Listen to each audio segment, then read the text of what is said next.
तो स्वागत है आप सभी का हमारे चैनल की एक बिल्कुल ही नई और मजेदार वीडियो के अंदर, जहां आज की इस वीडियो के अंदर हम बात करने जा रहे हैं मार्वल व्हाट इफ सीजन 2 के एपिसोड 5 के बारे में। तो बिना किसी देरी के आइए हम इस वीडियो को स्टार्ट करें। लेकिन हाँ, वीडियो को शुरू करने से पहले अगर आप में से कोई हमारे चैनल पर पहली बार आया हो तो आप प्लीज हमारे चैनल को सब्सक्राइब कर लीजिए और सब्सक्राइब बटन के बगल के बेल आइकन को भी ऑल पर सेट कर लीजिए, ताकि जैसे ही हमारी कोई भी वीडियो अपलोड हो वैसे ही आप उसे सबसे पहले देख सकें। इसके साथ ही अगर आप सभी को मूवीज की स्टोरी जानने में मजा आता हो तो हमने आप सभी के लिए सलार मूवी, डंकी मूवी और Aquaman and the lost kingdom movie तीनों ही मूवीज को हिंदी में एक्सप्लेन कर रखा है। अगर आप चाहें तो इन तीनों ही मूवीज की स्टोरी को हमारे चैनल में जाकर या फिर डिस्क्रिप्शन में दिए लिंक को यूज करके देख सकते हैं। और अगर आपको व्हाट इफ एपिसोड्स की स्टोरी अच्छी लग रही हो तो आप इससे पहले के भी एपिसोड्स की स्टोरी को जान सकते हैं। सभी के लिंक डिस्क्रिप्शन में है, अदरवाइज आप चैनल में जाकर तो देख ही सकते हैं। और हाँ, अगर आप सभी को ये वाली वीडियो पसंद आती है तो आप इस वीडियो को भी लाइक जरूर करिए। तो आइए अब हम बिना किसी देरी के आज की इस कमाल की वीडियो को स्टार्ट करते हैं।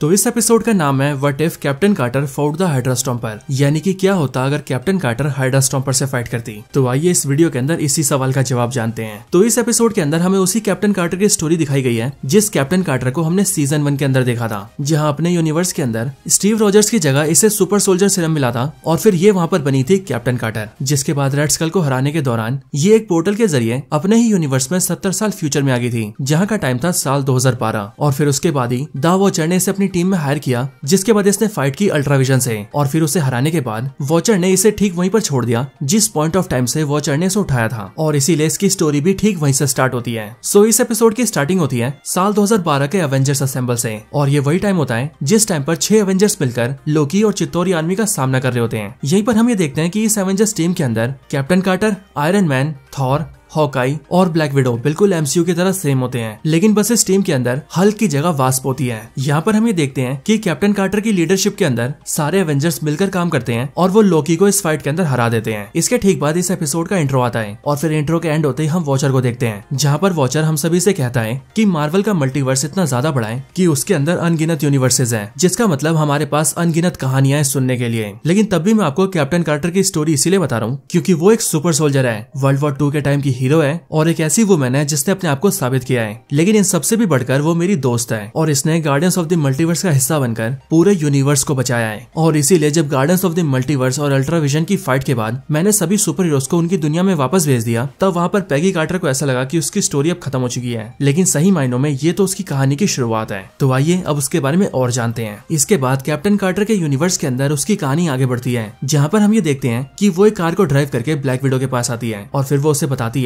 कि फ्यूरी ने उन्हें एक मिशन दिया है जिसके लिए उन दोनों को साथ में जाना है। इसके बाद वो दोनों एक मिशन पर जाती है, जिस मिशन में वो दोनों एक शिप पर जाती है और वहाँ पर कुछ तहकीकात करती है। उसी शिप के ऊपर एक कंटेनर के पास लाकर ब्लैक विडो कैप्टन कार्टर से कहती है कि इसके अंदर हमें कमाल की चीज मिली है और तुम्हें वो देखना चाहिए। और फिर जैसे कैप्टन कार्टर उसके अंदर देखती है वैसी वो ये देखती है कि उसके अंदर हाइड्रा स्टॉम्पर है, यानी कि वही हाइड्रा स्टॉम्पर जिसे हावर्ड स्टार्क ने स्टीव रॉजर्स के लिए बनाया था और स्टीव रॉजर्स ही इसे यूज किया करता था। और इसीलिए अपने सामने हाइड्रा स्टॉम्पर को देखकर पैगी कार्टर ये सोचती है कि इसके अंदर स्टीव होगा, लेकिन अगले ही पल हाइड्रा स्टॉम्पर एक्टिवेट हो जाता है और वो सीधा ब्लैक विडो और कैप्टन कार्टर के ऊपर अटैक कर देता है। और फिर हाइड्रा स्टॉम्पर उस शिप से उड़कर वहां से निकल जाता है। लेकिन जाने से पहले कैप्टन कार्टर हाइड्रा स्टॉम्पर के अंदर स्टीव की शक्ल देख लेती है, विच मींस उसे पता लग जाता है कि इसके अंदर स्टीव रॉजर्स ही है। इसके बाद ही कैप्टन कार्टर फ्यूरी के पास आती है और वो उससे कहती है कि तुमने मुझसे कहा था कि स्टीव रॉजर्स 1953 में ही मर गया था, लेकिन मैंने तो उसे हाइड्रा स्टॉम्पर के अंदर देखा है। लेकिन इसी पर फ्यूरी उसे बताता है कि हाँ, ये बात सच है, स्टीव रॉजर्स 1953 में ही मर गया था। असल में वर्ल्ड वॉर 2 के बाद साल 1953 में स्टीव रॉजर्स और बकी बार्न्स ने एक टीम बनाई थी और फिर उन दोनों दोस्तों ने मिलकर अकेले ही पूरी दुनिया से हाइड्रा के सारे बेस को खत्म कर दिया था। और उसी दौरान आखिरी मिशन के अंदर स्टीव रॉजर्स भी मारा गया था।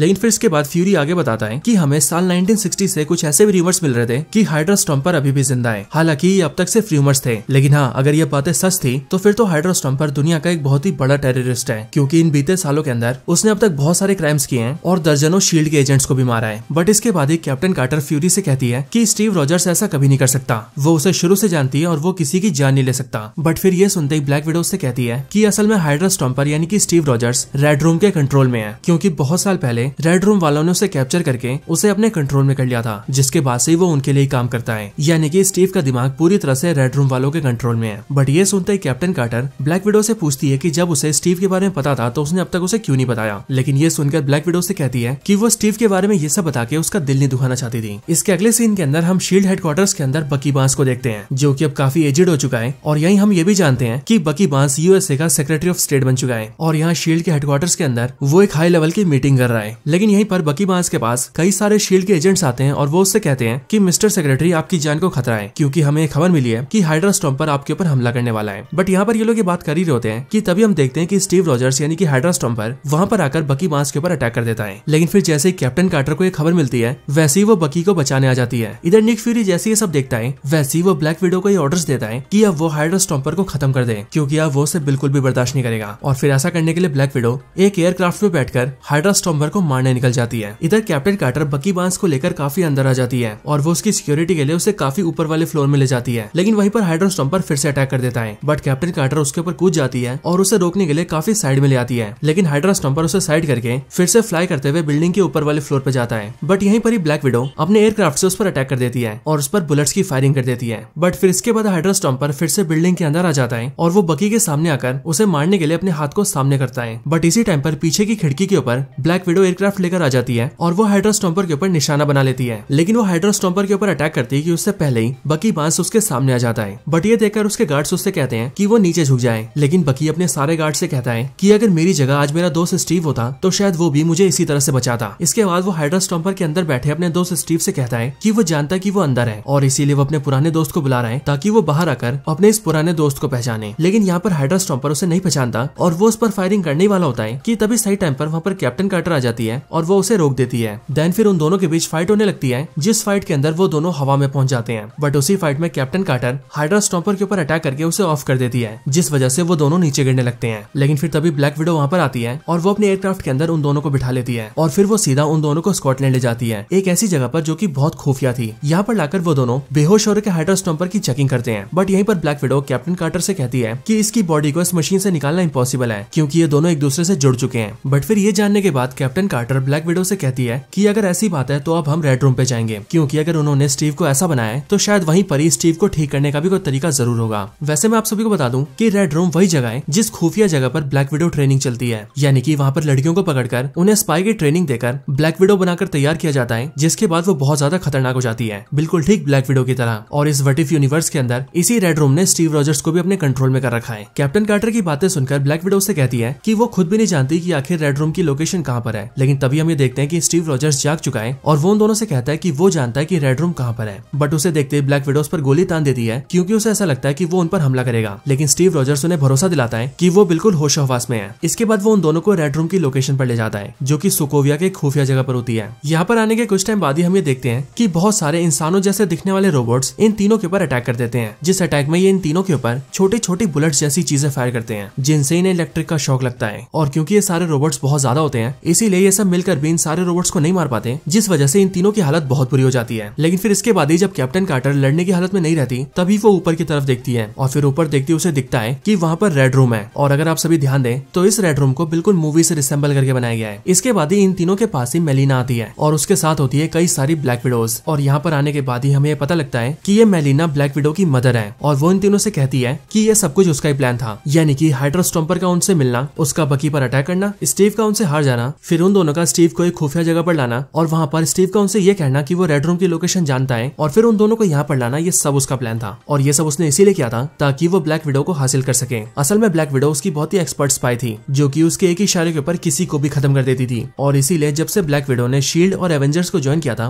तब से वो ये चाहती थी कि ब्लैक विडो उसके पास वापस आ जाए। एंड फाइनली वो उसके पास आई गई। इसके बाद ही हमें देखते हैं कि स्टीव रॉजर्स भी उन दोनों के ऊपर बंदूक तान देता है और यहीं पर ये बात भी क्लियर हो जाती है कि स्टीव रॉजर्स हमेशा से ही मेलिना के कंट्रोल में था। बट फिर इसके बाद ये लोग फाइट शुरू कर देते हैं, जिस फाइट के अंदर कैप्टन कार्टर हाइड्रा स्टॉम्पर से फाइट करती है और ब्लैक विडो मेलिना और बाकी सारी ब्लैक विडो से। फाइट में ब्लैक विडो बाकी सारी ब्लैक विडोज को हरा देती है एंड देन आखिर में वो मेलिना से फाइट करती है। और इधर दूसरी तरफ हाइड्रा स्टॉम्पर कैप्टन कार्टर के ऊपर भारी पड़ रहा होता है। लेकिन फिर तभी फाइट के दौरान ही कैप्टन कार्टर अपने शील्ड को नीचे कर लेती है और वो हाइड्रा स्टॉम्पर यानी कि स्टीव रॉजर्स से कहती है कि अब वो उससे और नहीं लड़ेगी और इसीलिए अगर स्टीव को उसे मारना है तो वो मार सकता है। लेकिन वो बस इतना ही चाहती है कि अपने इन आखिरी पलों के अंदर वो उसके साथ रहे, यानी कि वो स्टीव के साथ रहे। कैप्टन कार्टर की इन सारी बातों को सुनकर स्टीव रॉजर्स अपने कदम पीछे ले लेता है और वो कैप्टन कार्टर पे हमला नहीं करता। लेकिन फिर तभी वो ऊपर की तरफ रेड रूम को देखता है और फिर सीधा उड़ते हुए रेड रूम के ऊपर अटैक करने निकल जाता है। उसे वहां से रेड रूम की तरफ उड़ता हुआ देखकर ब्लैक विडो उसके ऊपर एक रस्सी बांध देती है और उसी रस्सी को मेलिना से बांध देती है, जिसके बाद ही हाइड्रा स्टॉम्पर के साथ ही मेलिना भी हवा में चली जाती है। और जब हाइड्रा स्टॉम्पर रेड रूम को डिस्ट्रॉय करता है तब उसके ब्लास्ट के अंदर ही मेलिना भी खत्म हो जाती है और फिर रेड रूम के पूरी तरह से फटने से पहले ही कैप्टन कार्टर ब्लैक विडो को लेकर वहां से निकल जाती है, जिसके बाद रेड रूम पूरी तरह से ब्लास्ट हो जाता है।